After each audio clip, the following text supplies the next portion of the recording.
Welcome to another episode of the Harder to Breathe podcast. I'm your host, Ryan Dusick. I was the founding drummer of Maroon 5, but I'm now a licensed therapist, author, and mental health advocate. With me, as always, is my co-host, Duck Maylard. How you doing, Duck? I'm good. I don't know if our listeners at home heard that little extra emphasis on licensed. Congratulations to my co-host, Ryan, for getting his license officially. Thank you. Do you feel a giant weight off your shoulders after all those months of studying and preparing and worrying? I do. Relief is definitely the overwhelming feeling. You know, it's funny. I have a number of colleagues who took it briefly before I did. And so I had a lot of support and help in knowing what to go through, what you're going to go through in the process. And then a lot of predictions of what you're going to feel once you get that piece of paper that says congratulations in big bold writing. Yeah. And my experience was actually a little bit different than what others said. I heard everything from, it's a really emotional experience. Like a lot of people said once they got that, it was relief, but then they also like broke down crying, like I don't know, like an emotional release. And then one of my friends said that she was just kind of numb, like it didn't really hit her. And then she walked to the car, and then all of a sudden she just started shaking and crying. And it was like Captain Phillips. Well, you have to remember, it's an intense experience. The test itself for 4 hours, you're just hyper focused, and you have to just keep moving forward. You can't really ponder anything, you have to just stay focused and move through it. So then all of a sudden you're returning to your body and returning to yourself and your own sort of essence of what it feels like to be you. And then it hits you like a ton of bricks. I didn't really have that experience. I mean, it definitely was relief was the overriding emotion, but I also just felt almost kind of wired and kind of powerful. Yeah. Like it was like, oh, I feel like because the process of studying kind of diminishes you because it's such a hard test, and the practice tests are really hard, and you don't score well, and they're telling you you're not going to feel like you're doing well in this test. You're going to feel like you're failing. And so they're trying to prepare you for that. But I feed off of positive reinforcement. So like I need that gold star or that A or whatever it is that makes me feel like, oh, I'm doing well. I can keep going. You're not getting that. So all of a sudden, when I got that finally at the end, you get that validation, that stamp. You did a good job. Then it was like, oh yes, here I am.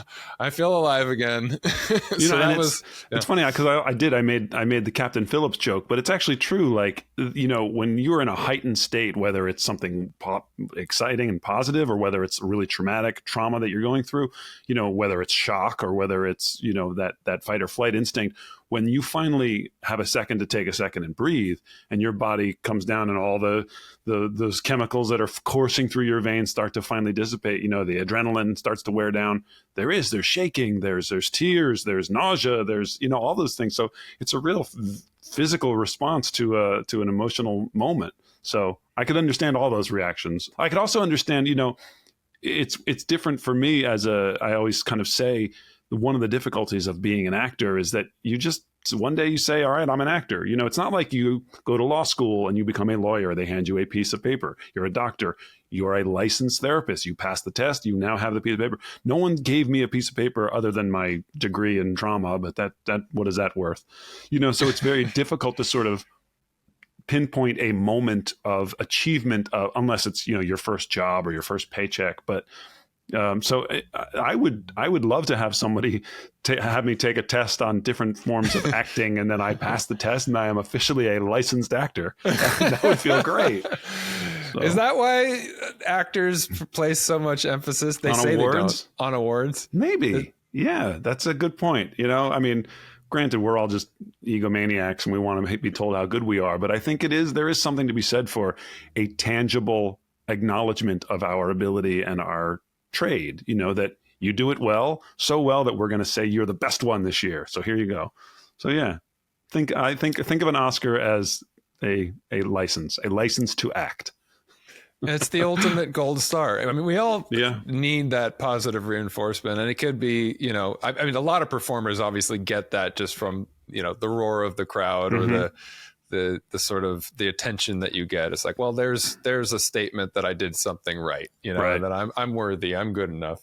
Yeah. But I found that in grad school. Like I had friends that went into programs there were no grades. It was just, you pass or you don't. Mm-hmm.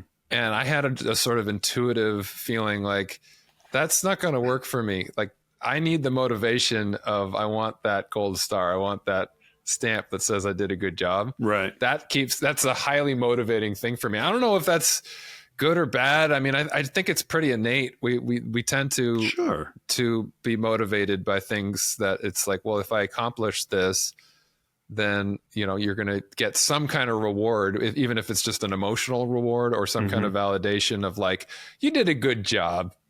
Yeah. You're good, Yeah. And it's funny because you and I attended an event yesterday, the Hollywood in Mind event. And we heard a lot of people speak about, the things that we as human beings crave and the things that really matter and get a response. And the human connection is always the number one thing. That's what we as human beings from on a innate level just crave someone putting their arm around us and saying, yep, I'm going through that experience with you. And so I think this falls into that too. You want to have your hard work acknowledged, and you want to have, the opportunity for someone to say, I see all the work that you've been putting. I do, Brian, Duck. I see the work that you, Ryan, have been putting in, because I know it's cost you the ability to like, oh, maybe we'll hang out. Nope, I got to go study, things like that. So I see you, and congratulations. I'm very proud of you, knowing how hard we've worked on this podcast over the last year to add that on top of, the thing that you're actually trying to achieve in your career is quite an achievement. So I'm very proud of you. Thank you, man. I appreciate that. It is really good to hear. And yeah, I mean, I think, you hear stuff like, oh, I have this initial after my name. I'm a licensed marriage and family therapist. And you don't really stop to ponder what goes into that. And unless you are close to it and you see somebody going through the whole process and I mean, this was 6 years of my life, and I think that there is, at least for me, a direct correlation between like how long the process was and how good it feels to finally finish it and accomplish it. If it's something you've been working towards for a long time, it was 3 years of grad school and 4 years of my clinical hours. It was overlapping, of course, but total of 6 years.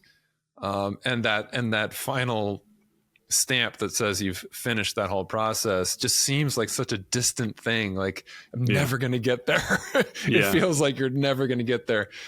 And then finally getting there, it's like, I don't know. It's a time of reflection as much as just feeling good. It's like, God, think about where I was in my life when I started that whole process, right. And who I was and what my feelings were going to day one of grad school. And it was like, what was I concerned about that day? I was just anxious about being in a room with other students. And you probably laid out your clothes and chose an outfit, didn't you? First day of school. You little clothes hound. Yeah. Yeah. I had my notebook and I had my little knapsack. And little did you know, in 6 months you'd be all online because of COVID. So what did it matter, right? Yeah, of course. Yeah. Wow. So how you doing, man? What's going on in your life? I'm good. Yeah.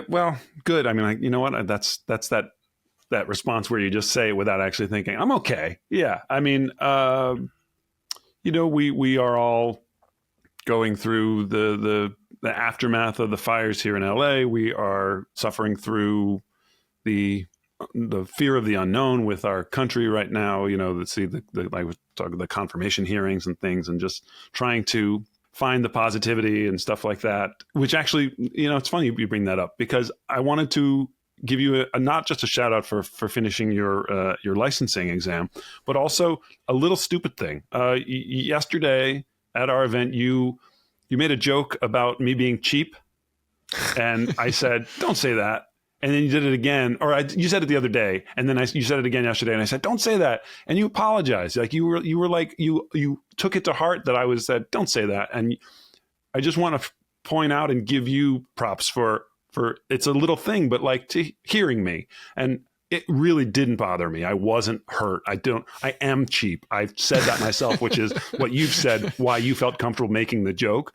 Yeah. But I love the fact that you, but also all my relationships, have evolved to a place where we hear somebody say something like that and we internalize and we go, that probably actually hurt them. Even if they don't acknowledge it, even if they don't really think it did, there's probably some deep-seated thing that didn't feel good. And so I want to acknowledge that I feel bad about saying that, and I won't make that mistake again. I love that. I love it when I love when I do it to my son. Like when I do something, I yell at my son, and then an hour later I say, hey, listen, I'm really sorry about I did that. I overreacted in the moment. Here's why.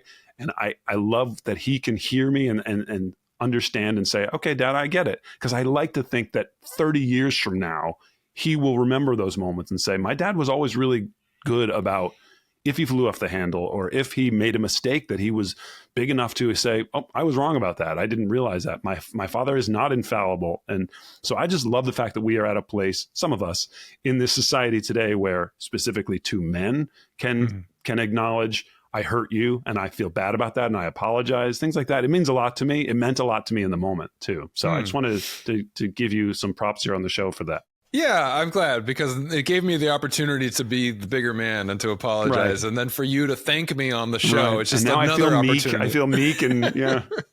No, I think praise me, Daddy. I did feel bad. And I mean, obviously, look, we rib each other every now and then, and sometimes people get their feelings hurt, and that's part of life. But what I felt bad about was that it was the second time that you said that I made that joke, and I remember that the first time you kind of grimaced. I don't know if you said don't say that, but I knew that you didn't respond well to it. Yeah. And then I did it again, and you said don't say that, and I was like, oh, I didn't get the message the first time, whether because I'm wrapped up in my own shit or because whatever. And I did hear it this time, and so I was like, I regret that I didn't hear it the first time. And so I was thinking about it. We were sitting there listening to the other stuff, and I'm like, I'll be honest though, I was thinking to myself, I'm going to apologize. I'm definitely going to apologize, but should I do it right when we have a break, or should I wait till we record our episode tomorrow? Isn't it sad that everything comes back to content now? I was like, this would make such good content. But you know what? Obviously, I had the same thought because I wanted to thank you on air. So, well, it was funny because you've made that joke a lot. I mean, obviously, you've admitted that you don't like to spend money and that you can be cheap. I've admitted to the same thing, and in my mind, it's probably to a similar degree, but maybe a slightly lesser degree than you. I learned well from my dad. He's pretty cheap. But I think that I have an insecurity about that. Like I like to be shrewd with money, but not miserly, not somebody who can't. And I think I am that way. If I'm being totally objective, which I can't be about myself, I'm not cheap. I'm not somebody who, but it's an insecurity of mine. I don't like coming off that way. Yeah. And because you are open about that, or you've made that joke about yourself, it was kind of like a convenient projection for me to make a joke about you when I was talking about me, right? I was talking about me and how I spend my money. And I was like, well, I'm not as cheap as Duck is, and you were like, well, don't say that. And I was like, oh, I did just make a joke that last time I made it, he said that. And I was like, I was thinking about me and I wasn't thinking about him. And so I didn't hear the message. And so I did feel bad. And I do think that we should apologize when we feel that. It's like, don't just let it, you can sweep it under the rug, or you can just take 5 minutes and say, hey dude, I heard you. But what's so important is that it wasn't me having to take you aside and say, hey man, don't say that. It really hurts me for you to apologize. Like you have enough awareness of reading body language or whatever. And then, like I said, I was not offended. I was not hurt. But the fact that I said it twice was enough for you to go, oh, he probably doesn't like it. And I shouldn't have done that. You know what I mean? And I love that in an evolution of, like I said, of men in our society, of your and my friendship, of all those things. I just wish there was more of that in this world. I wish there was more compassion of just in general. I was thinking yesterday about fundamental disagreements that we have in this society today. And, as we say, we don't like to get political on the show, and I'm not getting political, but I'm thinking like, if only there was the time and the perspective to trace all disagreements all the way back to the point where we actually converge. And what I mean by that is you can have differences of opinion with, I don't want to say with vaccinations and stuff, for example, and obviously anti-vaxxers and pro-vaxxers, if you trace both of their desires all the way back, as misguided as I'm going to say anti-vaxxers may seem, their goal in their mind is just to keep people healthy. You know what I mean? Like they think vaccines are causing people harm. And so there isn't initially at least a malicious place where I go, I want people to not get vaccinated so they get measles and die like it's 1920. They think that they are trying to be helpful. And I think if we as a society were able to take the time to trace all of our disagreements back to the point where they actually converged and figure out why they splintered off, it would open itself up to a lot more dialogue of, I see what you're saying. I understand why you think, you think that we need to have guns to protect ourselves. And here's empirical evidence why that has been proven out to be true. And I think that having, you know what I mean? Like, I think if we could get back to the core of why those disagreements splintered off in the first place, we could get past the rhetoric of we're this far apart and get back to the point where we were just here. We was just a slight.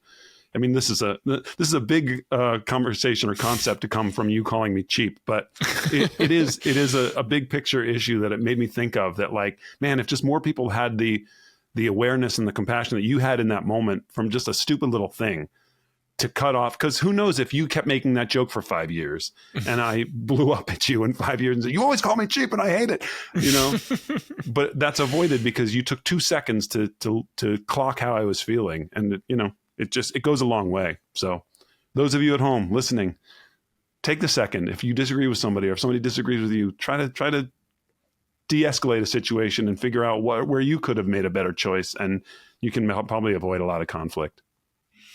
I like to remind myself the same thing, just in terms of the compassion that I have for people that I disagree with, and that we're living in a time now where, we're so polarized and immediately we kind of jump to, oh, they believe that. Well, then they're not somebody I'm going to like, and remembering, like, no matter how far down the road we've all gone in different directions in terms of the polarization, like for most of us, at the very core of that, we're all just wanting a better world. Yeah. we're wanting it to be safer for our kids, safer for ourselves. We're wanting it we're wanting to protect our freedoms, whatever that means in our own mind in terms of our biases and whatever. We're wanting essentially the same things in terms of there is goodness in our intent. Yeah. There are very few actually. It's hard. It's so hard to remember that when you see the choices some people make, but you're right. You're right. Well, even when you rationalize bad things, even when you disregard, the tricks that our mind can play in how we perceive the world, a lot of times it's in an attempt, in the same way that in our own minds, we have coping mechanisms that might become maladaptive. They might become self-destructive. They might injure other people. We have created those coping mechanisms as a way to try to solve a problem.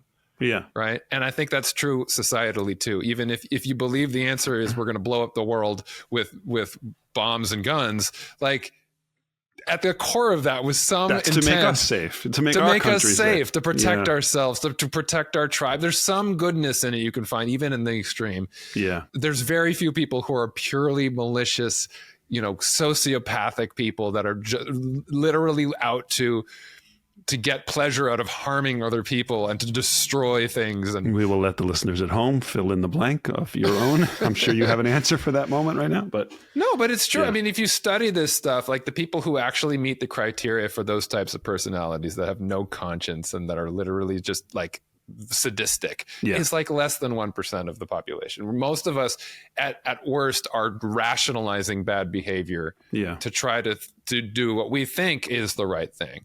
So it's a good thing to keep in mind, because somebody, and this is a great segue to our guest today, why smart people do stupid things, is a part of David Robson, our guest's book, The Intelligence Trap, is one of the things we touch on in the conversation with him. Sometimes, in our conversation now, people, even smart people, even well-meaning people, end up doing things or believing things that are either just not true or end up being destructive. And it's part of this larger conversation about the human mind, the brain, the biology, the neurology, and how that's related to human behavior. His writing, David Robson's writings, are fascinating on this topic. He's an interesting guy with his own background and how that relates to his writing. It's just a great conversation. Obviously, we already recorded it, and I just thought it was fascinating. Yeah, I agree. I mean, I knew that getting into the kind of the nitty gritty of why our brains do the things that we do would be really instructive for this podcast specifically, because, you know, I like I said to him in the beginning, you and I talk a lot about the emotion things, and you talk about the clinical diagnoses of things, but it's another thing to think about, you know, the things that are out of our control in some ways. Our brain just so synapses fire, and we're at the mercy sometimes. So, you know, speaking of which, real quick before we get into that interview, this is going to sound hacky, but I wanted to ask you this because have you been watching Severance on Apple TV? No, not yet. But are you aware of the concept? Not really. I mean, I know it exists. And okay, I know so people love it, and we love it, and we've been watching. So Severance, the concept of the show is that there's a medical implant in their brain that allows them to basically separate their brain into two sections. So there's when they're away from work and when they're in work. So they get into the elevator and bing, they switch into their innie mode. And then they get into the elevator at the end of the day in their outie mode. So the person who is the outie, all they remember is elevator doors opening and closing, and they don't remember anything. So it allows them to kind of separate themselves from that experience. And I was curious, I wanted to ask you, in honor of our guest who is a specialist in brain activity, what would you sever in your life? What activity or something would be something that you would rather not have to ever worry about or think about? I mean, I think it's pretty obvious. I would answer for myself that anytime anybody has the stomach flu in my house, or if I was ever sick, I would just sever that experience. So I would, Beckett's starting to throw up, boom. And then it's 3 days later and I don't remember any of it because I was severed. But do you have anything that you would do to, like, anything that you would like to avoid by severing your brain for that time? You mean to just be able to compartmentalize it to an extent that it doesn't register as something that is a part of my life? Yeah, your conscious brain doesn't remember it. So, you know, you could, if you had a transatlantic flight for 17 hours, or you could just literally shut off your brain and then you wake up and you're in Sydney, you know, something like that. Well, yeah, certainly. Flying used to be fun for me, and to a large extent, it's just... Well, it's easy when you're on private jets, big shooter. Exactly. No, actually, private jets, I only flew a couple times, and it was not always a great experience, to be honest, because it's like we're a band up in a private jet. It's usually a small little plane. It's the Richie Valens effect, you know. You're not on the Rolling Stone 747. Yeah, no, yeah. I was always more anxious, and you like feel all the bumps and stuff more when you feel like, is this thing big enough to withstand a gust of wind? Like, you know? So I was like, that scene in Almost Famous would always, you know, come into my mind every time we got on a private plane. I suppose it would be different if it were Air Force One. You know? Did you kill a man in Wichita, Kansas, and just? I didn't stop. I just kept driving. Yeah, I don't know. I mean, in my life now, there are things that I obviously wish I didn't have to do. We all have things like that, but I've been more and more engineering my life around, like, I want as much of my week to be things that I find fulfilling, if not enjoyable, but at least purposeful. Yeah. Feeling like even if it's tedious or even if it can be hard, like it's adding something to my life, you know. There are certainly times when my work is more easy than other times, and you know, sessions that feel really good. Oh, that was a really feel good session. This person came to this realization. I didn't even have to work that hard, or I really nailed that. I really gave some good feedback and it seemed to help this client and whatever. And those are the easiest. And then there are the really hard days where there's a crisis to attend to and there's no good outcome at the end, or it's a long session because the person is really down and I have to go to that place with them. But like you said, that's what you signed up for. That's what you wanted to be doing. And I remind myself that, and I recognize that, like, I wish I could like just separate myself from that. I'm sure, because then I can at 5 o'clock go and enjoy a nice meal and not be in a place where I just had an hour or two of heavy stuff that I'm carrying with me or whatever. But then I wouldn't have had that experience of having done hard work and gained some experience from it, or some 6 months down the road, when all of this is resolved and the crisis is over and this person's in a better place, the accomplishment or the sense of fulfillment that comes from all that work, that wouldn't happen if it weren't for that. So I wouldn't separate myself from those things, because even though they're hard, they are meaningful. So, but I don't know, I guess things like taking the trash can up and down my long driveway. Oh boy. Stuff like that. Way to take my jokey little premise and make it into a serious statement. I guess I'll go fuck myself. Well, I guess it's a testament. I don't know. No, it's good. It's impressive that you've been able to boil your life down to the elements that you want to keep. I mean, a lot of us have to deal with a lot of bullshit that we don't want to go through. So it's well, like my commute. I mean, like, when I was working at a clinic that was 20 miles away, it's like, if it weren't for that, like 20 miles, not 20 miles, 20 minutes. Mm-hmm. With 20 minutes in traffic, it was 30, 40 minutes coming home during rush hour or whatever. It's like, if I just skip over that part, like my work day would have been a lot more. So think about it. You literally walk out the door of your office and boom, you're home. You don't even know what happened. So there you go. It's like the transporter in Star Trek. You're gone. All right, let's get on that. Yeah. So I didn't get a chance to ask our guest, David Robson, if he could sever his brain, what would he do? But I'm sure he'd have an equally thoughtful answer. All right. Well, now I have to listen or watch. You do have to watch Severance. It's pretty spectacular. I have to get back to you on the next one. And hopefully there'll be a sponsor of the next episode. Yes. Brought to you by Severance on Apple TV. Ben Stiller is the executive producer, director, creator. Yeah. I mean, I'm a bit of a Severance head. I don't know if you know. It sounds like it. I know all the information. Yeah. Please cast me, Ben. Anyway. All right. So let's get into this conversation. Let's do it. It's a great one. Without any further ado, here's our guest. Author, journalist, science writer, David Robson is our guest today on the Harder to Breathe podcast.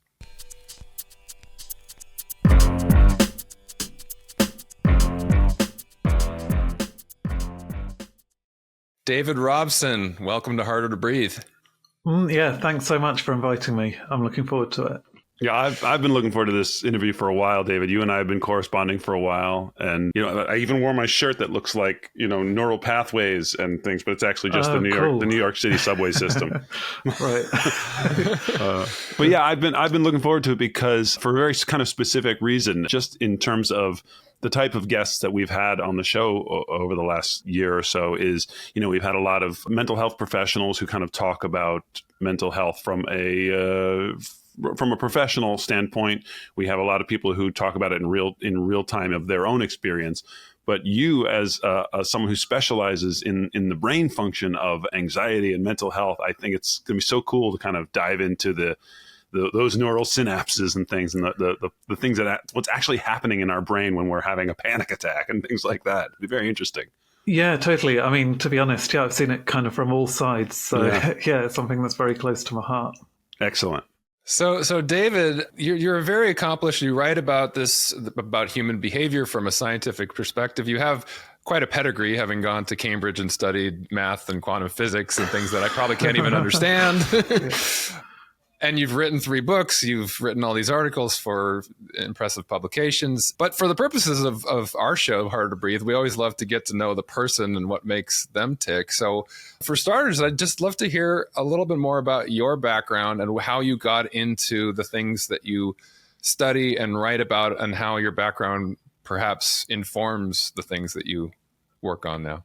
Yeah, sure. So, I mean, I grew up in quite a working class family in kind of first in Yorkshire, in this very remote village, and then kind of closer to London. But, right from a very early age, I was just super curious about the natural world and the human body and the human brain, so I was also always asking my mum questions about, why do things work the way they do? And at the same time, I just always loved literature and reading, and I was always writing kind of my own short stories and stuff.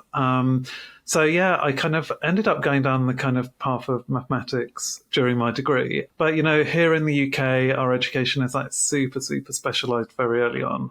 And I soon realized I just really missed the writing process and that kind of element of creativity and the arts. So becoming a science writer was just a way for me to combine all of these passions that I'd had throughout my life. Okay. Now, one of the articles you wrote last year was about how the science of shyness helped you work through your own challenges with social anxiety and shyness. What does that mean exactly? What science of shyness kind of facilitated that for you? Right. I mean, so, like scientists often say that research is me search. So most of the things I write about end up coming back to my own life. And, there's a reason why I want to answer these questions. And I was just a super shy teenager, to the point where even at the age of 16, I had good friends at school, but I really hated talking to strangers. I could always get my dad or my brother to kind of buy a CD in the local store rather than me having to go and interact with the, guy at the counter. So, I kind of in my career as a journalist, that helped me, kind of forced me to get over this a bit. It was kind of good exposure therapy, I guess. But the shyness still kind of lingered. And especially I would have this kind of post hoc, really bad anxiety, after I'd met people, even after I'd seen my really good friends, I would have this kind of feeling that, I'd said something stupid, that I must have alienated them in some way. I'd really dissect the conversations, and I'd always find that my performance, I felt was below par. I was super paranoid about losing friends, and learning about the psychology of social connection just really has helped me to get over that. And there's one phenomenon in particular called the liking gap that just as soon as I read that, it made me realize that one, I wasn't alone in feeling this way. That's very common. And also that there's no need to feel like that. And just to explain what the liking gap is, scientists, got various pools of participants into their lab, or studied students as they kind of went through university, and just basically asked each member of the pair, how much do you like this other person? Do you want to be friends with them? Would you like to spend more time with them? All of these kind of questions to get their kind of impressions of that other person. And what they found is that on average, everyone felt that they liked the other person more than they predicted the other person would like them. And so this is across the population. So you can imagine, each time you're having a conversation with someone, each party is going away believing that they'd kind of fucked up somehow, but the other party was kind of amazing, charming, intelligent, that they really wanted to kind of continue that connection. And so I guess for me, that just kind of told me, all of these years of kind of second guessing and doubting were kind of wasted, because on average, people liked me more than I expected. And I just thought that was a huge barrier to connection, because I had actively avoided people who I really liked meeting, because I felt like I just didn't trust that they would reciprocate those feelings to me. I'd turn down invites from people in the office who I kind of vaguely knew, because I'd be like, oh, they're only asking me out of politeness. And then you kind of read this research and you just think, what an absurd assumption to make, actually. If they didn't like me, they wouldn't invite me. No one is obliged to kind of to take that step. So yeah, that's just one example, but that was something that was, very transformative for me. And I think just an awareness of something like the liking gap can just be so powerful in its own right, without you really having to kind of do much yourself to kind of change your thinking. Just the fact is enough.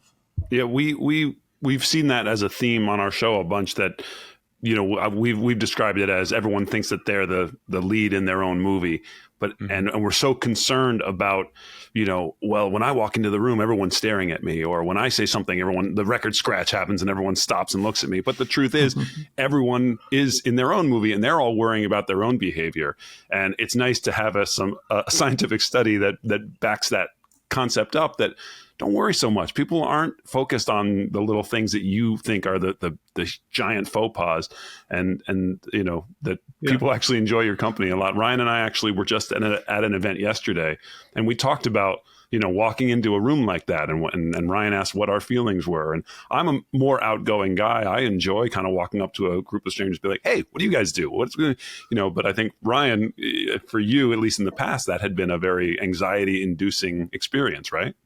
Yeah, and it still comes up for me too. It did yesterday, actually, if I'm being honest. Yeah, and it's funny because, I see this in my clients too as a therapist. A lot of clients, of course, struggle with social anxiety of some kind.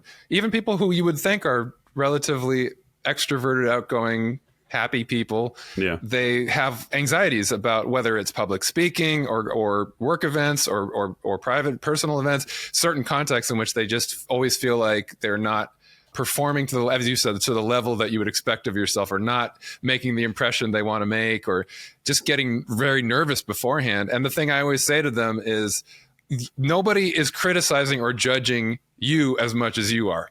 They're thinking about the same thing as themselves. And I'm guilty of that. And I think for me, it's weird. There's another little element, if we're talking about me for the moment, where please let's walking into a room, and even though it was like a small thing we went to yesterday, I get this overwhelming feeling immediately of, it's not panic. It's just sort of like, there's a lot of people that I have to sort of attend to, and then attend to myself at the same time. And it might have to do with some of the fact that some of my trauma is from being in rooms with a lot of people and having to perform. But even before that, I didn't really like parties and stuff when I was a teenager and growing up. I liked smaller gatherings that were more intimate, because I felt like I could predict what the outcome was going to be, in terms of my connection with people. It was just this feeling of walking into a room and just like, I don't know who I'm going to have to talk to. I don't know what it's going to be. And I don't feel quite equipped, because I'm just kind of on edge and almost like sensory overload. I feel like, just knowing you, Ryan, that, if I were to do my diagnosis of that, it sounds to me like that, because you're a guy who is very detail oriented and you like to make lists and you like to check off every box, there's probably a part of you that's like, all right, there's 25 people in this room. I have to have meaningful conversations with all 25 people. How am I going to manage that in the next hour? You know what I mean? Like, I could understand how that would cause, even subconsciously, some anxiety to crop up. And ironically, when I'm at like a party with my wife with a bunch of people we don't know, my wife and I we just sit in the corner and we talk to each other. We're like, we don't want to know anything. But at an event like yesterday, it was a mental health event here in Los Angeles that we sort of, that was to benefit, the wildfire victims and stuff, and just talk about mental health in that capacity. I was energized to meet every group in the room, because we had that reason to be there, that connection. We had the icebreaker of why we're all there. And so for me, there is a difference in that, and there's no anxiety. Not that I'm bragging, but good for you, Doug. Yeah. But I want to bring it back, David, to another article that you wrote, because I think there's a correlation. The liking gap in terms of wanting to present yourself in this perfect way. You've also written about another phenomenon called the beautiful mess effect, which people respond when we all think that we want to present the perfect version of ourselves and have our shit together. But people actually respond more positively when people reveal shortcomings, or my life is a hot mess, things like that. And could you speak a little bit about that phenomenon and what that, the science behind that? Yeah, I mean, it's kind of another example where we're kind of just way too self-critical, and we judge ourselves by a different standard from the standard we would use for other people. Mm-hmm. So we actually find it quite appealing when people are very honest about their perceived failings, disappointments, weaknesses, vulnerabilities. But we don't trust that other people will be similarly forgiving of our own. And so you can test that in lots of different ways, with kind of getting people to imagine scenarios, or actually getting them to, just fess up, and then seeing how the other person reacts. And also seeing how they kind of would judge a kind of totally neutral party. And, all the time you see this, we're just far too pessimistic. And people actually, they really recognize that when you're talking about something that makes you vulnerable, but that is itself an act of bravery. So I think that is combined then also with just an appreciation of honesty, which is one of the foundations really of social connection. Like, if you don't have faith in someone's honesty, then there's not really much point in continuing that relationship, really. So, we do see that in all of these psychological studies, that trust is so foundational for building a good connection. And I think that actually showing your vulnerabilities to other people is a good way of demonstrating that, and demonstrating the fact that you are a brave, courageous individual. Well, or you could start a podcast and just air all your dirty laundry to millions of listeners, and then people will really like you. Right. Well, funnily enough, actually, I do think, sometimes you look at like these kind of confessional singer-songwriters who've become so popular, and I do think that part of it is that people just really are drawn to that honesty. And, I think the beautiful mess effect is playing a role there. And it's the dichotomy of social media that Ryan and I were just actually talking about, is that, the general consensus is that we all acknowledge that Instagram and things aren't real. That's a curated life that people are trying to present. And yet the thing that people respond to, like you say, is when people pull back the curtain and say, as a parent, I made a million mistakes and saying, I'm a horrible father. And people go, I'm a horrible father too. I'm with you, buddy. You know what I mean? So there is a vulnerability and a connection to be made there. So there is sort of that double-edged sword of, we want to present this beautiful picture of our lives, but we also want to be honest and revealing to make those connections. So it's a tough line to walk from a social media standpoint, but just in life itself. Well, as a therapist, my mind goes to two different places in this conversation. One is, we all starve for human connection. Doesn't matter whether we're shy or whether we're introverted or extroverted. We all need human connection to some extent in our lives. When somebody, whether it's a friend, a person you meet personally, or it's a singer-songwriter or an actor in a drama, when we see vulnerability, when we see somebody who's looking very human to us, it makes us feel more human. We feel more connected to humanity in that way. And so that makes us feel good. It's something that draws us in and makes us want to have that connection. But then on the flip side of that, I think, maybe this is as a therapist, maybe this is me and my own journey. To what extent are we drawn to people that are broken like us? And we want to have, it's that trauma bonding thing. It's like, well, if I see in somebody else the same insecurities or the same wounds, I'm going to be able to relate to them more, and we're going to have more in common, or however that trauma bond plays out. Because for some people, it could be, well, our different versions of attachment that are wounded are going to fit together well unconsciously. So does that play into the science of this at all?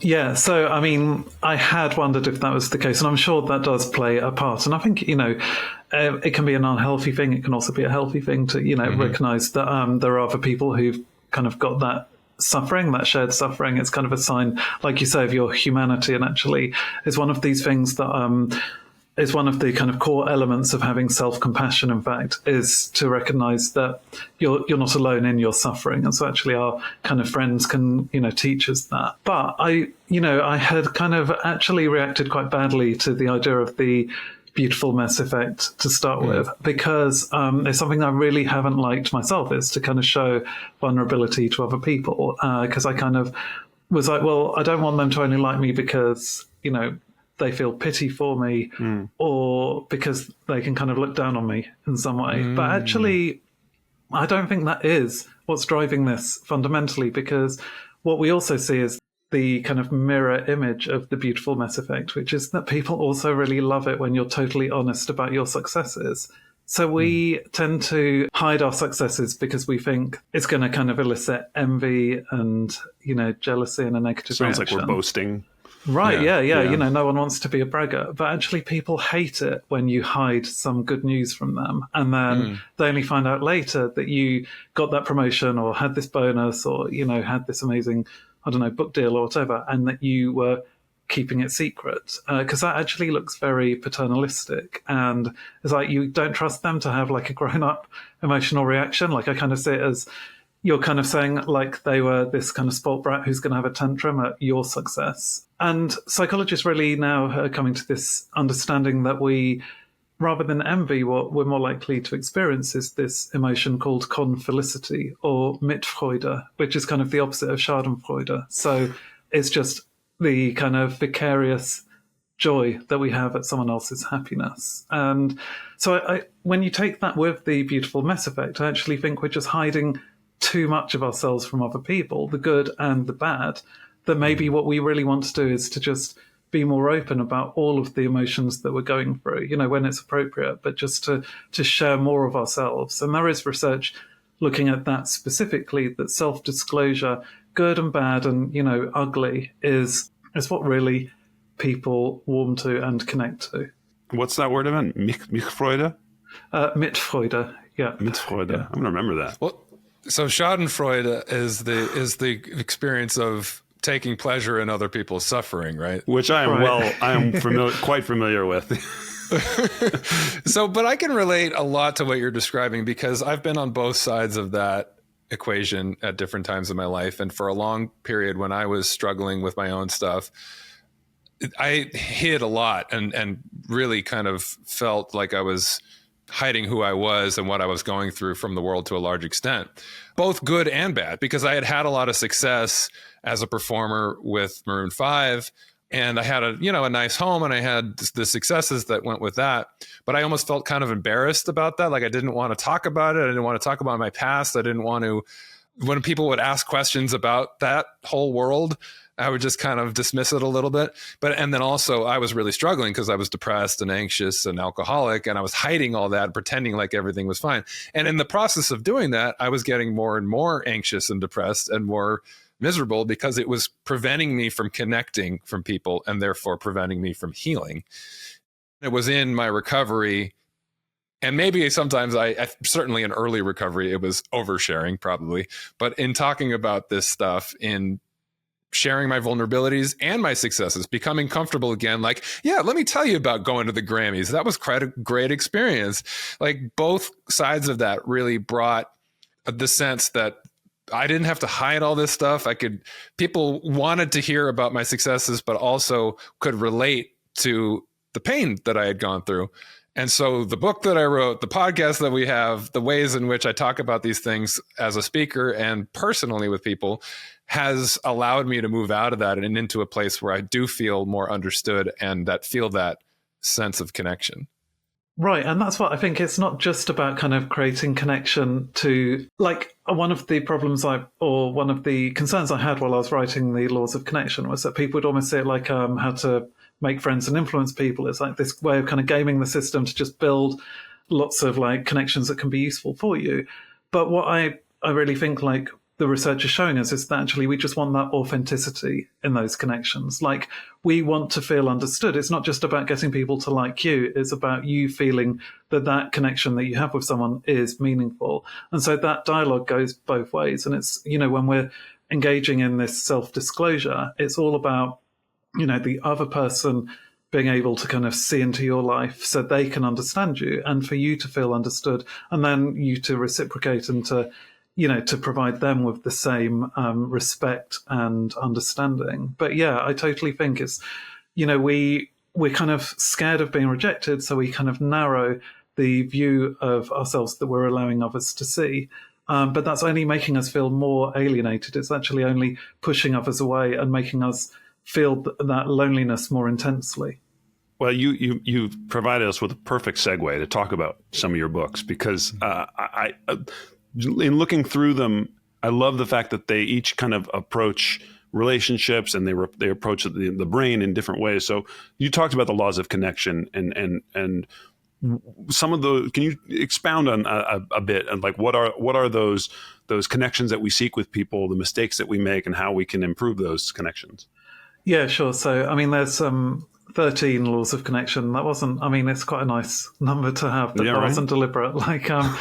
It's just the way the research kind of panned out. But yeah, so I think the fundamental thing that I kind of discovered was this kind of theory of, it's called shared reality. And it's just the idea that we are most likely to bond with people who we feel are processing the world in the same way that we are. So their visceral responses, their kind of thoughts and feelings are very much in line with ours. So it's not so much about whether you grew up in the same hometown or whether you like the same genre of music. It's much more about your specific reactions to events. Like, do you laugh at the same jokes? Do you finish each other's sentences? Do you find yourself saying the same things at the same time?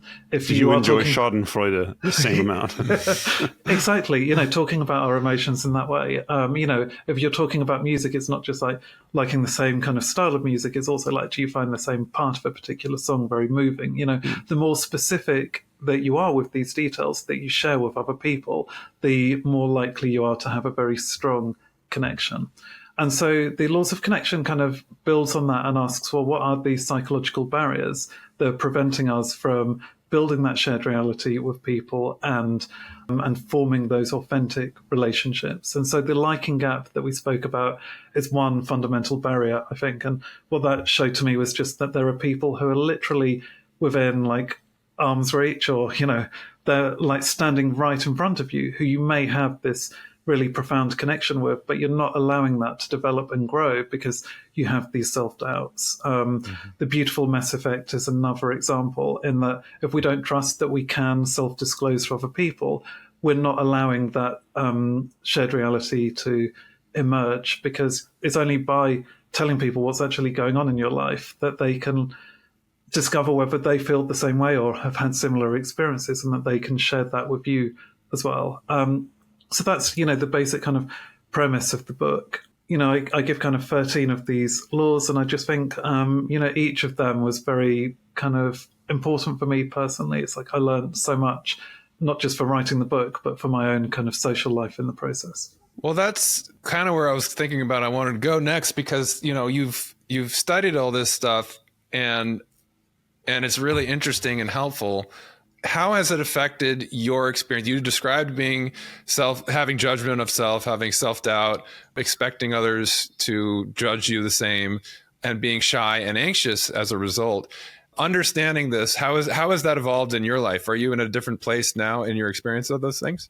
Yeah, definitely. So I still think I have like a tiny bit of social anxiety, like we were saying, you know, walking into a party when I don't know anyone, you know, is a little bit daunting, but I would say it's like a healthy level of anxiety. It's not occupying like my every waking moment like it would have done in the past. And actually, you know, I think it's always good to be a little bit vigilant about, you know, the possible things that could go wrong, because anxiety can actually be a source of energy and motivation. But I'd say one of the counterintuitive effects of this has actually been that I've kind of, I wouldn't say exactly that I've lost friends, but I would say I've kind of, my social network has changed a little bit. And because I think in the past, partly because I was so anxious and scared of losing friendships, I would continue with some that were not that healthy for me. So I talk about these in the book as these kind of ambivalent relationships, or frenemies, you know, where people can be very unreliable. They can be your best friend one minute, and then they can like really lash out the next. And it just depends on kind of their mood, whether they're feeling in a good place or not, you know, if they've got the time or the energy. And I think like I was actually being hurt by a few of those people, but didn't want to lose the friendships because I had this real fear of being lonely and, you know, unlikable. And then learning about the laws of connection, I realized that actually, you know, there's so much potential to make really healthy, authentic friendships in my life that I didn't need to rely on those people so much. I didn't have to be so craven. So even though I wouldn't say I've like, you know, totally dropped all of those people from my life, it's not like I've detoxed my social life completely, but it's just like I can very much happily keep them at arm's length without having to, you know, rely on them for the sense of connection that I needed in my life. Like I've got other good friends who are providing me with what I really wanted. There's a freedom in that, I think, just speaking from my own personal experience, of stop expecting people to be what you want them to be, and just accept them for what they are in terms of your relationship with them. Not everyone's going to be your best friends. Not everyone's even going to be a close confidant. Some people are just acquaintances, and that's okay. And I think when you reconcile yourself with that reality, it's a burden off your shoulders, because like you say, you don't have to work extra hard to try to get these people to like you more than you think they do. You just accept them for the status of where they're at. You know, my wife and I call it zero effort friend, like the people that you literally can just show up, sit down on the couch. You don't even have to talk. You're just sort of there. And there's very few of those. You know, we've got maybe two groups of friends that are like zero effort. Everyone else, you have to make small talk, or you have to this, you know. And I think when you can put people in those categories in your own mind, obviously you don't, I just let you know, you're not my zero effort friend. You're my somewhat effort friend. I'm sure that all of our friends that are listening to this right now are wondering which category. I'm subtweeting each and every one of you. You too, Ryan. Where do you fit in? No, but I just mean in terms of the freedom to absolve yourself of that responsibility of, why doesn't this person, when I text this person and they don't write back, or when we make plans and they break them, is it because they don't like me? Is it because, no, it's just, that's the relationship that you have with them. And as long as you are cool with that and they're cool with that, no harm, no foul, right? Right. Yeah, exactly. And, some of these people I think I think if you ask them, they would genuinely think they were like a good friend of mine. But it's like also if they're not, but if they, we're burning a lot of bridges here today. Right. Let's name names. But like if they can't sort their own shit out in a way that's going to treat me with the respect that I need, like I don't want to lose that friendship, but I also don't have to be so emotionally invested in it anymore. Yeah. It's just kind of recognizing like what is actually healthy for me. Mm-hmm. And there's a parallel, and that's somewhat more difficult sometimes when those relationships are family. When we've talked about it in the past, where sometimes we have to acknowledge that we don't get what we really crave from our family. Sometimes we have to go to our found families for that, where our friendships, our relationships, our lovers, things like that. But there is a freedom too in acknowledging that, our family relationships aren't always what we want them to be, but if we appreciate them for what they are and don't lament what they are not, there's a much more kind of holistic enjoyment of that experience, right? We can sort of just appreciate people for who they are and for what they are. And it takes a lot of that burden off of our own shoulders. Right. Yeah. I mean, it was just a weird coincidence, but I went through like quite a big family crisis while I was kind of in the lead up to publication of this book. And it was quite obvious to me, that my close family members were these kind of ambivalent relationships, and they have, there are reasons for that. And, like, I don't want to kind of bitch about it, but like, please, bitch. All right. But I think like if that crisis had happened at a different time, it would have hit me a lot harder, but actually it was very difficult. And I did kind of go through this period. I wouldn't say it was depression this time, actually, but it was like, it did hit me really hard. And I felt like I was struggling to cope, I guess. But I feel like it didn't hit me as hard as it could have done because I recognized that I also had that found family that you mentioned. And it's like, I realized that, some of my closest friends were providing the love and support and understanding that I needed that I couldn't get from my family. And I just could kind of, I'm not saying I washed my hands of them, but I realized that I'd been kind of yearning for something that they just were not in the right place psychologically to provide me. It's not boundaries so much as it is you're drawing your own line of how much effort you're willing or how much heart you're willing to put out there and not have it reciprocated. I think when we take a stand for ourselves and say, you know what, if I'm not going to get that back, I'm not going to put myself out there. I'm going to come as far as you're willing to go and no farther. I think there's a safety in that. And there's a sense of security in that, like I said, those that found family can help fill in that gap. It's called boundaries. That's something that we work on when we talk about relationships in therapy. I mean, even very fulfilling relationships, the ones that are the closest, ones that we cherish most, usually are built on a foundation of healthy boundaries, right? The healthiest relationships are ones where the things that how far you're willing to go to accommodate someone else or to show up for them, and where the line is. We all have a line that is too much in terms of what you're willing to tolerate or accommodate in a relationship. And we all are different people. We have to figure out, where we stand with anyone in our life in order for it to be, an equal give and take in that relationship. And family being the toughest and first place where you do that, where you're really sometimes over involved in each other's lives, sometimes not, but that's the common theme, enmeshment or codependency, these types of things. And so finding healthy boundaries, you don't have to have a toxic family life to have to learn how to establish healthy boundaries, especially as you're an adult trying to relate to them. Right, totally. And I think, not to go into the details, but I mean, that was one of the weird things with this situation was like establishing what I felt like were the most porous of boundaries, really, but just saying, essentially, like, if you're not going to answer my calls to check that you're safe and well, then could you call me when you want to speak to me? And this was treated as this kind of huge betrayal of the family link. And I was like, I'm only trying to, I've said I'll be there for you, like, whenever you need me. But like, if you can't even allow me to establish one small boundary that's going to protect my mental well-being, I don't see how we can really continue communicating in this way. Yeah, I mean, I just think in my family in particular, I don't think boundaries were considered to be, and there was just no expectation of having boundaries. And yeah, like you say, it can be difficult to establish those when you've been through like nearly 40 years of your life without them. Yeah, and people often push back when they're called on their bullshit. So there's an immediate defensive response of, how dare you ask me to call you? You're the one who always calls me. Right. When they that's exactly it. Yeah, turn the camera around and say, well, why do I always expect him to call me? Why don't I reach out? What does that say about me? And people don't want to do that. They don't want to turn the camera on themselves. So no, exactly. But yeah, it definitely I definitely think all that I've learned, like writing about psychology definitely helped to give me just some kind of foundation of resilience that did buffer some of the stress of the situation. So, David, I'm sure that our listeners are curious hearing this more context of your family and this rift.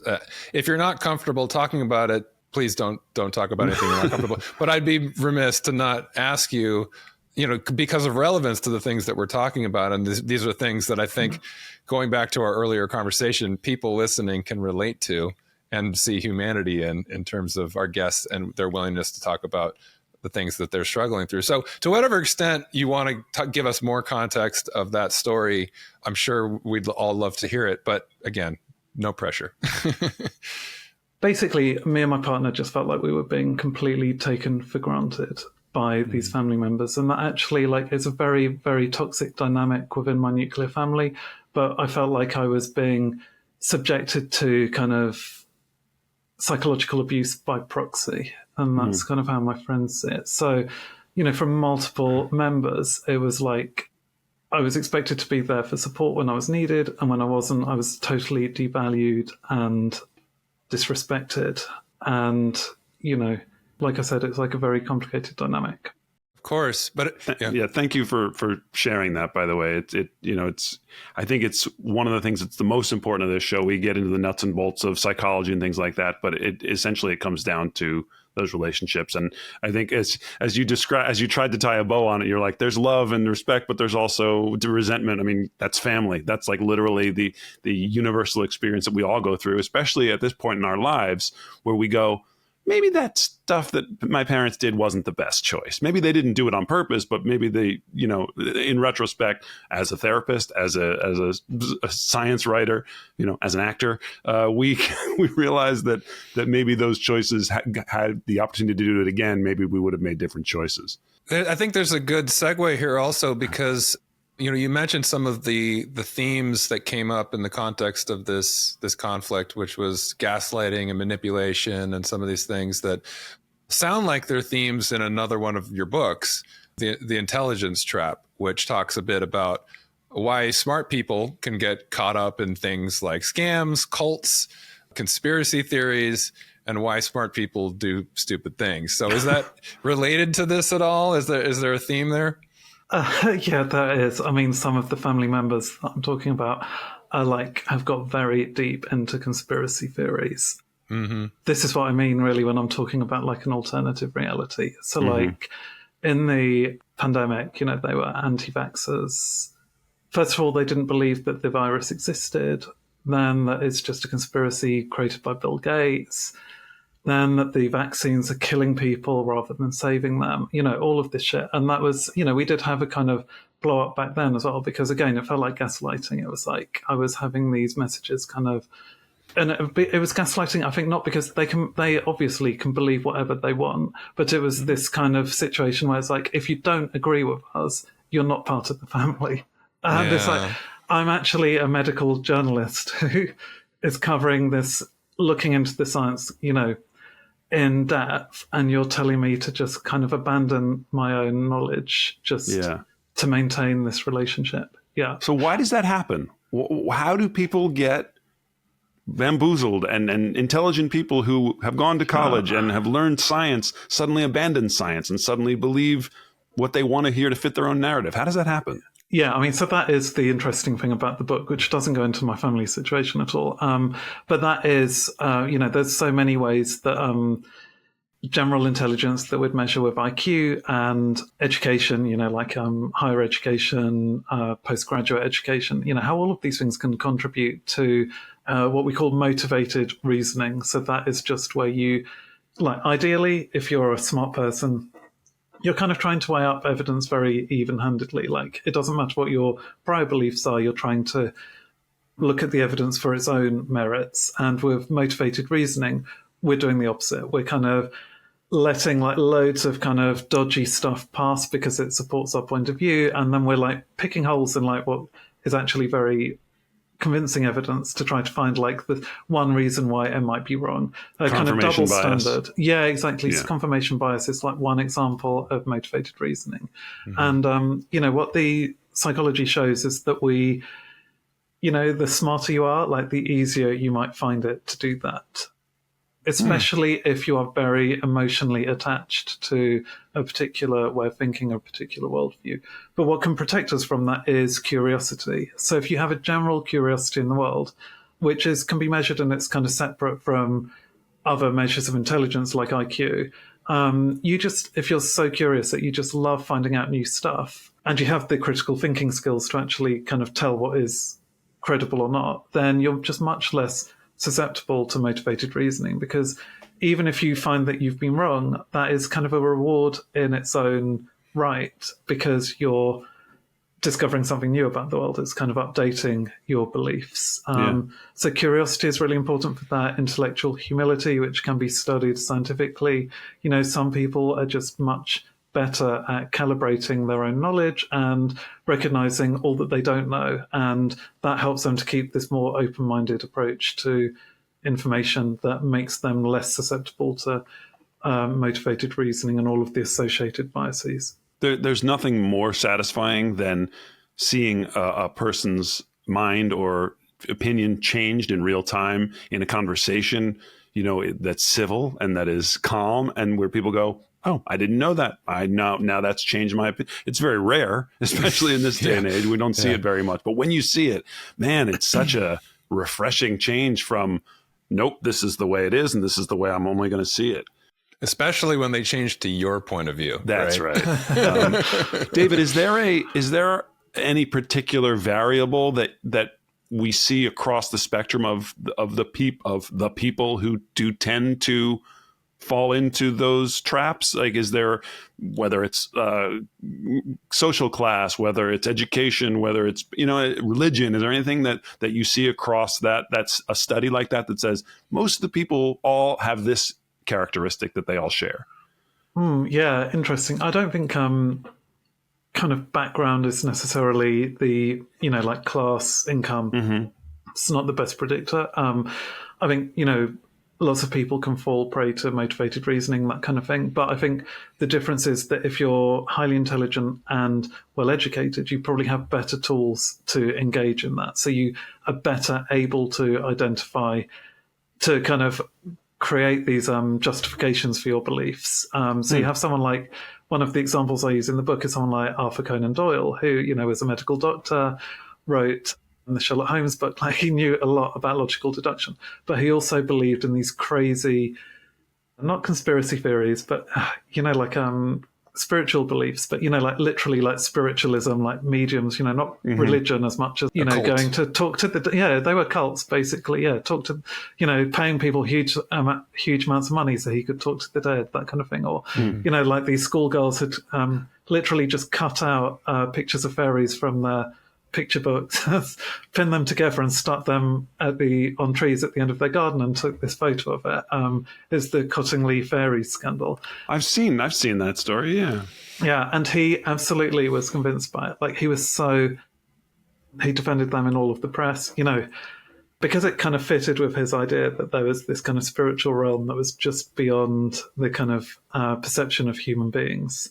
And you look at him drawing in all of these kind of new theories, like the Maxwell's theory of electromagnetism, for example, to try to justify why these fairies have suddenly become visible when they were not visible, at any other time. And he, I think lots of people could have fallen for it, but I think what is noticeable was that his belief was so strong and so impervious to other people's reason. Like, he had lots of super intelligent people trying to tell him, like, you're making a fool of yourself, back down. But he wouldn't do that. And I think that was because he had this amazingly creative mind that allowed him to create those crazy justifications. I mean, he was friends with Harry Houdini, the illusionist, and who was a skeptic of all of these things and tried to tell him, you're wrong. Like, I know all of the tricks of like illusions, how you can make things seem the way they are. And so Arthur Conan Doyle's answer was not to be like, oh, he might have a point. Like, I'll listen to him to try to work out, what's going on behind these magic shows that I'm watching. Instead, his response was to write an essay where he claimed that Harry Houdini was actually himself a fairy person who... He's just trying to throw me off the scent. That was exactly it. Yeah, that was his argument. So yeah, that's a very extreme example. But I think that is the kind of thing that we're looking at with the intelligence trap, is where, unless you have intellectual humility, curiosity, and good critical thinking skills, you're not going to... your intelligence can backfire. And I think probably with Arthur Conan Doyle, like, he was just really lacking the intellectual humility. Well, what about the concept of like a mob mentality? Because, I mean, we avoid being too political on this show just because we're talking about our own journeys. But they're obviously here in America, we're going through, confirmation hearings of people who believe some pretty outstanding things. And there does seem to be a mob mentality of, we saw it with the QAnon movement, where the more people echoed their beliefs, it became fact. And there was no need to argue the logic of it because, look, there's 1 million people behind me who all believe this, so it must be true.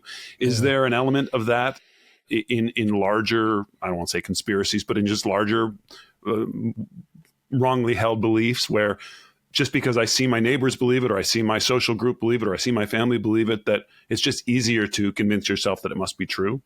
Yeah, I mean, so I think that could be a kind of source of the motivated reasoning. So we're more likely to engage in motivated reasoning when a belief aligns with our other kind of identities. And so, that could be your political identity, your family identity, all of these things, like members of your church. If they're all believing it, you don't want to exit that group. And so you have the kind of strong motivation, and then you apply your intelligence and education just to kind of justify what you're believing. Because, I guess it goes back to like the laws of connection, in that we know that having social connection is a real human drive. And that's because our survival in prehistory really depended on being a part of the group and being able to share the resources of our group and have their protection.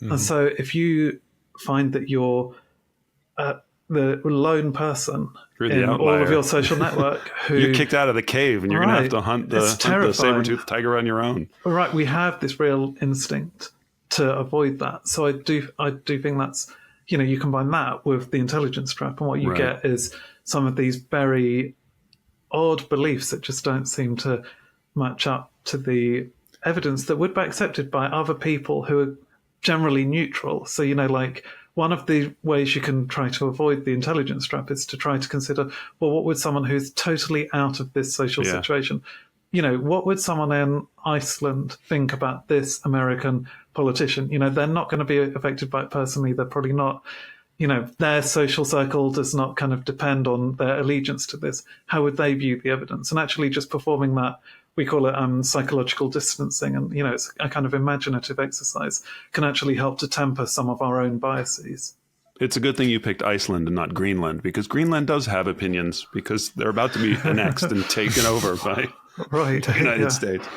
Yeah. So in other words, the desire and need, the human need to be accepted by the tribe, by the community, precedes or overtakes the need to follow the logic or the factual data.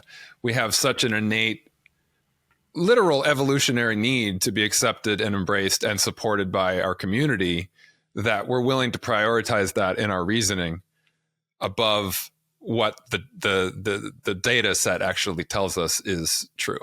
Yeah, that's exactly it. I mean, I do think like motivated reasoning can work other ways too. Like another example that I give in the book is this guy, Paul Frampton, who was this physicist who, seemed like he was in the running for the Nobel Prize, but then he got divorced from his wife and started online dating, and there was this kind of beautiful glamour model who was contacting him and saying that she was looking for this older man. They love physicists, I gotta say. Right.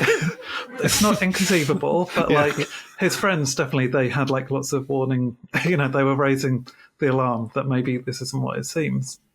Anyway, she asked him she was doing shoot in La Paz, Bolivia. So she was like, come and join me there. So he did, but she had left before he got there, but had left her suitcase and was like, could you just take that back to the US? Anyway, he did, and it was filled with like 2 kilograms of cocaine. So, I mean, it's not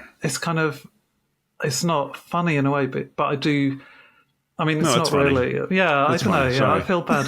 I genuinely feel very bad for him. But I think also it's such a good illustration of motivated reasoning in a different context, which is like that he, was very desperate for this relationship to be a real thing. It seems that he, he was still right. Ignore all those warning signs. Right, because you want something so desperately to be true. Yeah, and apparently he was still writing her love letters from prison. I mean, I don't think she was responding by that point, but it's it's very sad, and I think it's actually it's such an extreme example, but it's something that we probably are all vulnerable to that. I think we've all tried to kind of fool ourselves that something was the way that it wasn't, and so it's good to be vigilant to that. Now, the opposite is also true in terms of, sometimes we can see facts and we ignore them. The opposite can also be true in terms of we see something told to us that could potentially happen, and then we convince ourselves that it is happening, which you discuss in your other book, The Expectation Effect, where you talk about the placebo effect, specifically the nocebo effect, where you can be told that side effects could happen. Wait, maybe I'm explaining it right. Am I getting that right? Where you can be told that side effects could happen, and then that causes them to actually happen without any actual medical reasoning. Yeah, and that was what kind of got me interested in this. Like the whole idea of the expectation effect was kind of personal experience where, like about 10 years ago, I had kind of quite a bad bout of depression and went on these antidepressants for the first time, and my doctor, I was having CBT at the same time, so it was the treatment was really effective, but my doctor had told me, you might experience bad headaches as a result of these, and don't worry about it, but that is to be predicted. And I then started getting these kind of splitting headaches that made it very difficult to work even. And then, but, fortuitously, I was also writing a piece about this phenomenon called the nocebo effect, which is where negative expectations of illness or side effects can actually create the side effects. And it made me kind of look into the clinical trials of these pills, and I found that actually that particular side effect was not especially likely. I mean, what you found actually in those trials, which is quite common, is that people taking the placebo pill, believing it was the drug, were about as likely to develop the headaches as the people taking the actual pill. So very much maybe just normal headaches that we all get. This is it. Yeah. I mean, but I think so anyway, to cut a long story short, like with, just that realization kind of made the headaches disappear quite quickly, because just questioning, like, is this an inevitable result of the pills I'm taking, or is it caused by the expectation? That was enough to relieve the pain. And what we see, you're totally right that they are normal headaches, but I mean, it's one explanation of a nocebo effect is, you just had a headache anyway and you're attributing it wrongly to the pill. And that's definitely a possibility. But what the research also shows is that the expectation itself can create the physiological changes that result in the headache. So in this case, you see with headaches, you see an increase in neurotransmitters that amplify pain or that change the blood vessel dilation in the brain, which can contribute to the headache. So there is a kind of physiological route through which your expectations can create the side effects themselves. Even if there's no direct chemical kind of origin of that, it's just the expectation. In diagnosis in my field, we refer to that as a somatic symptom disorder, where you actually manifest real somatic symptoms as an expression of the stress that you're putting your mind and body through by being anxiously ruminating on something until it becomes. Now, I heard an extreme example of this in one of the stories that my professor told. You never know if it's not an actual like study, is this urban legend or not, but it's worth repeating, I suppose, because we're talking about it. The story was that there was a woman who got a diagnosis of cancer, of terminal cancer. You're going to be dead in 6 months to a year. Of course, she was devastated, distraught. They said there's, no use in fighting this thing. It's too far gone. It's stage 4, whatever. So 6 months later, she developed all the symptoms, stage 4 cancer. 6 months later, she died. They do an autopsy and they find there's no cancer. Hmm.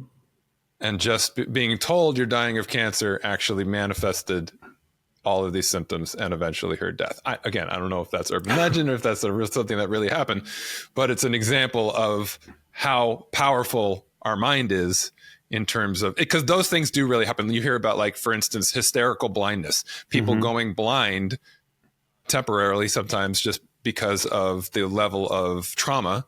It's a neurological symptom that develops. Seizure disorder, that'll happen sometimes.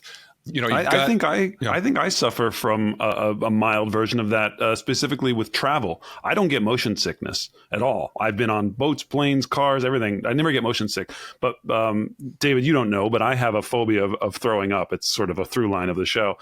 And I convince myself every time I'm on a plane, every time I'm on a boat, a long car ride, that this is the time that I'm going to get car sick, air sick, seasick.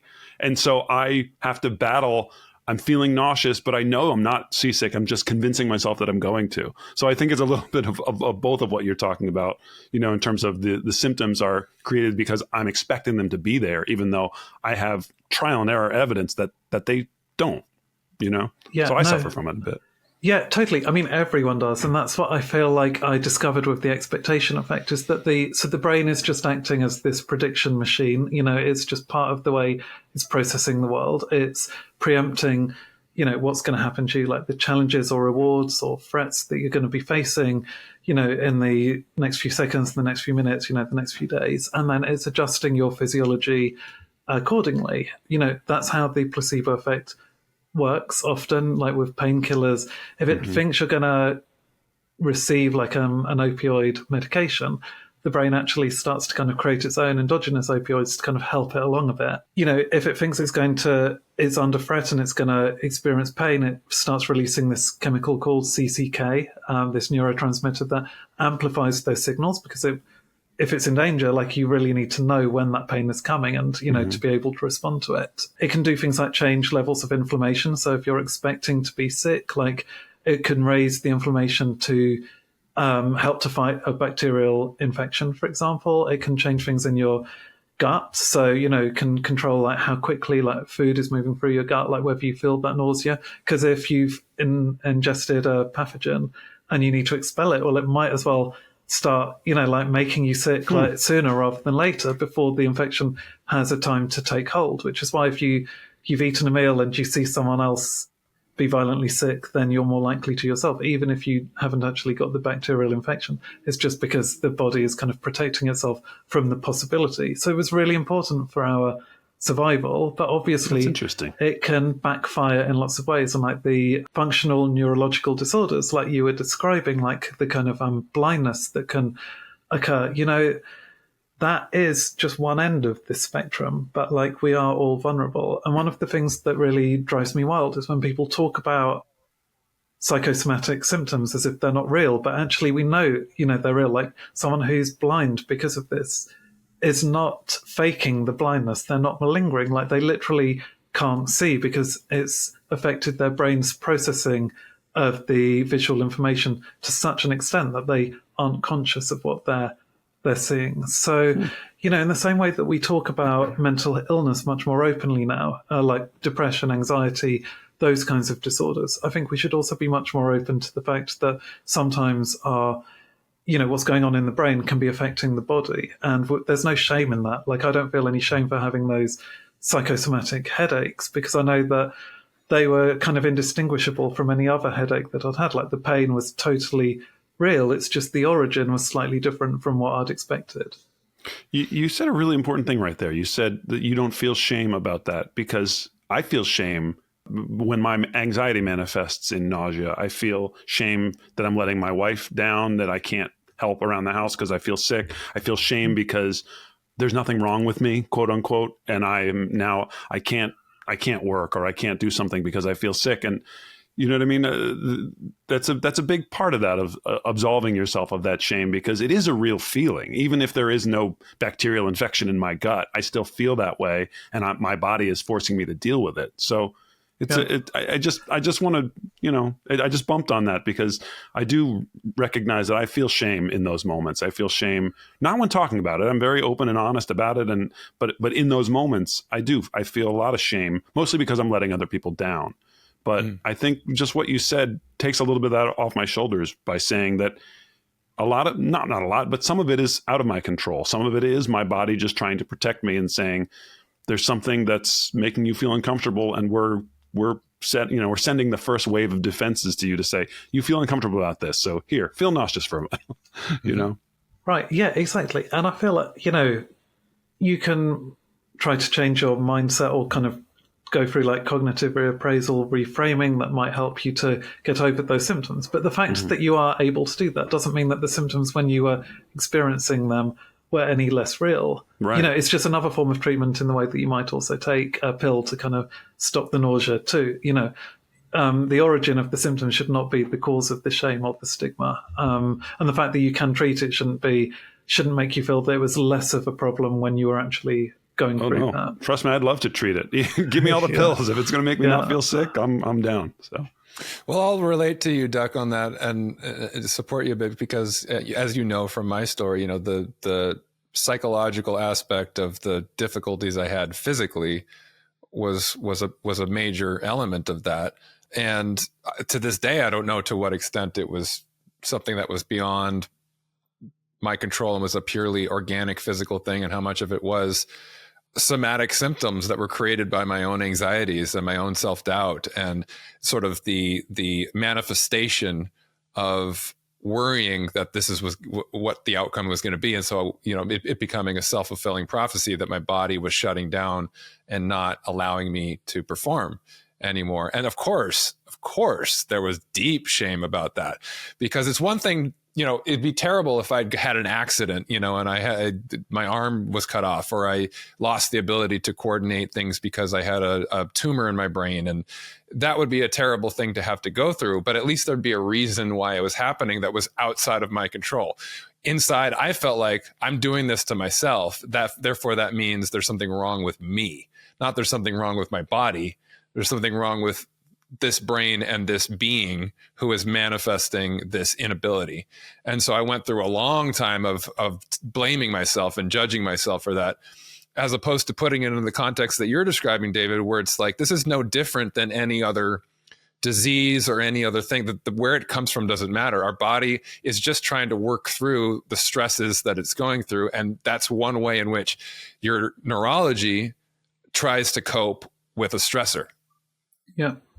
Yeah, totally. And so I interviewed the neurologist Suzanne O'Sullivan, who told me that, these functional disorders or somatic disorders are, the second most common reason that people go to or are referred to a neurologist. They're very common. But also she said it's like the fact that they are functional does not mean that they are easy to get over. Like, they're actually harder often to treat than ones that can be, where you can identify a purely organic there's just a muscle origin. tear or something, you can have surgery and it'll be fixed in 6 months. Right, exactly. And the thing that makes it much, much harder is the stigma that's attached to them, and the fact that people don't want to admit, because they think they're going to be judged. And, sometimes they are judged unfairly for that, because of this kind of whole misunderstanding of what that involves, and just how powerful the mind is, and how we don't have conscious control often over these processes. Or if we do have conscious control, it takes,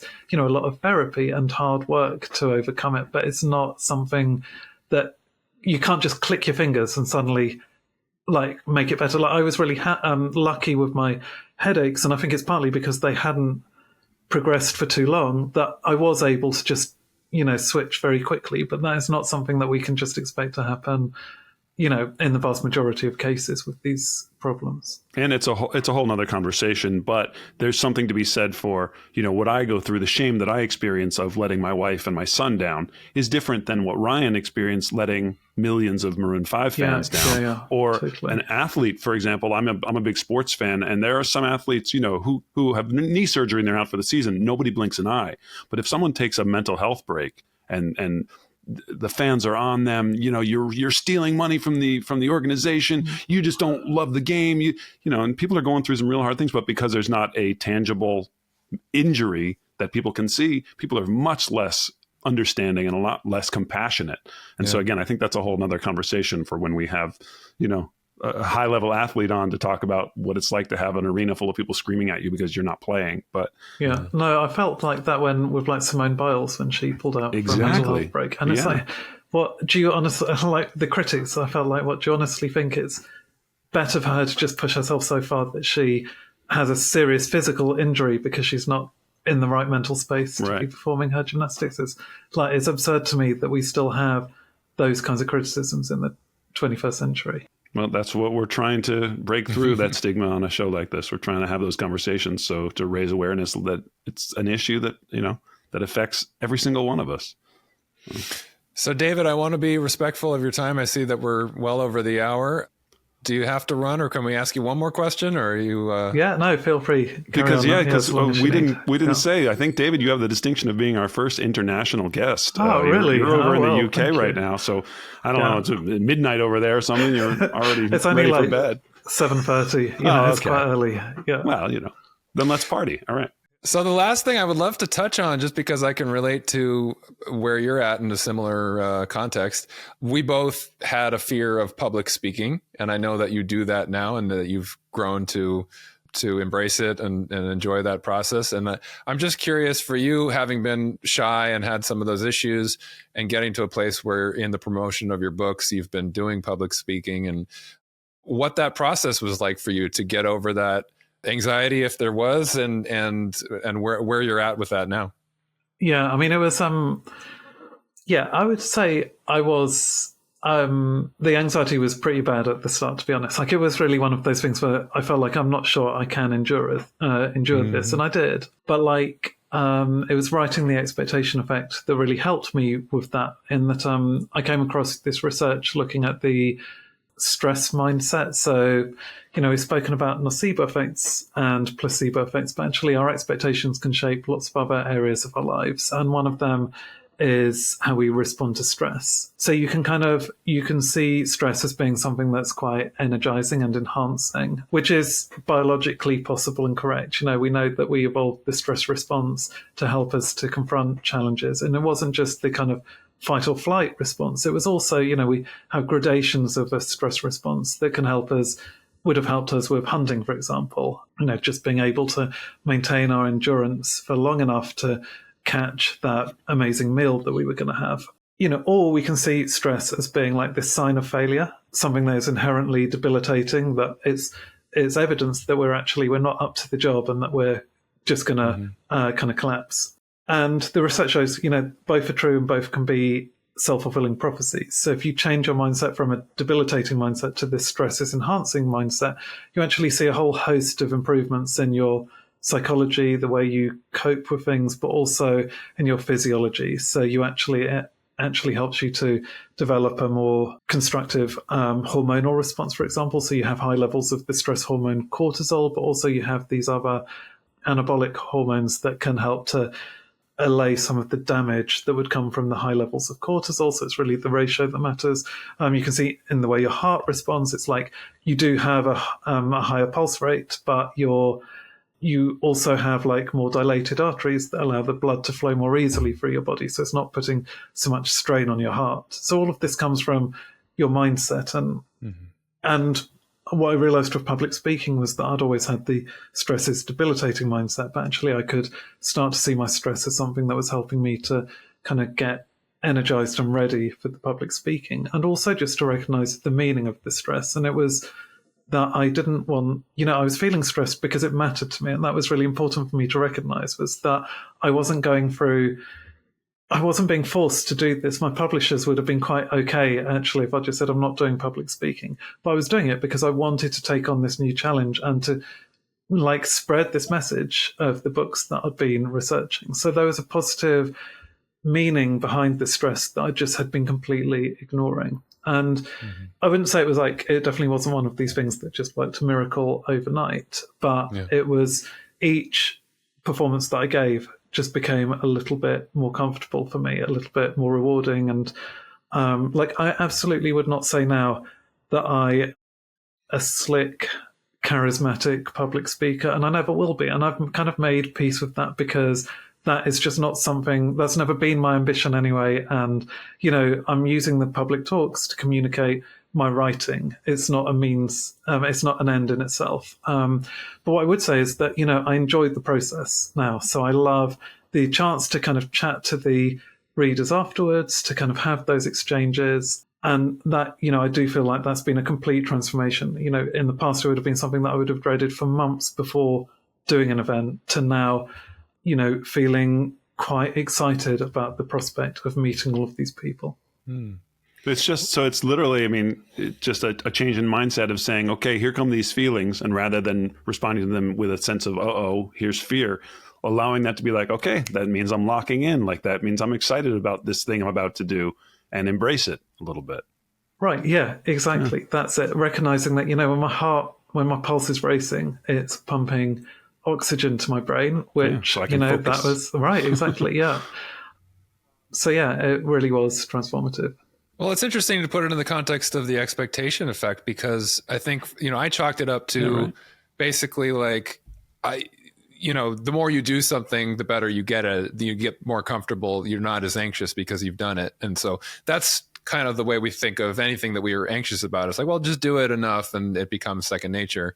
But I think also it's the mindset of, if you're expecting to be anxious, if you're expecting this is going to be hard, I'm not going to be able to think up there, I'm going to stumble over my words and my hands are going to be shaking.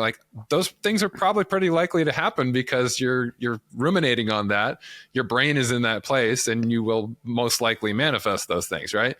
However, if for me, since I've been doing it for a couple of years now, and I did have that experience early on, I spoke last week at the NAMM convention, and I was pretty calm because my expectation was, I'm going to go kill this. I have a lot to say. I'm going to say all the things that are going to be helpful to this audience, and I'm going to enjoy it. My expectation is I'm going to enjoy this because it's a nice feeling to feel I have something to offer people that came here to listen to something. And I think I have the ability. I know I've done it before.